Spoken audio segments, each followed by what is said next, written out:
Hi, thanks for watching another video from weldingtipsandtricks.com. This video is about a little MIG welding technique that I picked up about over 20 years ago from an old timer in South Carolina, and I've been using it ever since. And basically it is just making a series of U's or cursive E's or small loops or whatever you want to call it. In your mind's eye, you just try to make the same distance loop every time. And on a lap joint, you watch the top of the puddle or the side of the puddle that the edge of the metal is on, and you just kind of use it for a guideline and just barely let the puddle nip that corner just a little bit, and that'll give you a nice straight border on your weld and a better looking weld, because you won't be melting all that corner in and putting extra metal in to the weld size. Alright, the technique looks something like this. You need to kind of in your mind's eye intentionally loop the same distance each time.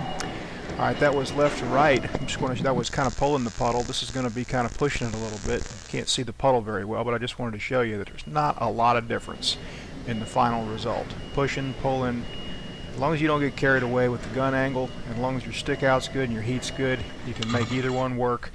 Been a lot of argument over pushing and pulling. They both work. Alright, so there are some differences in, some subtle differences in penetration and everything, but sometimes you have to weld right to left, sometimes you have to weld left to right, sometimes things are in your way. Same technique, same exact technique, works both ways. There's a T-joint. I'm going to do the same thing here. Now you'll notice here the stick out's a little long. That's because I was trying to weld around a camera and I couldn't really see it that well, but you'll see when the lens is lifted, it's a pretty good result anyway. So it's pretty forgiving if you have everything else set up right. See, that looks familiar? Same technique, just barely loop back into the puddle. Works on multi-pass welds just as well as single pass welds. Anything horizontal, overhead, flat. Another little tip for you: if you want to pick up your travel speed, don't overlap into the puddle, and just pause slightly at the top and make a series of U's not overlapping into the puddle at all, and then you'll actually pick up your travel speed by about 50%.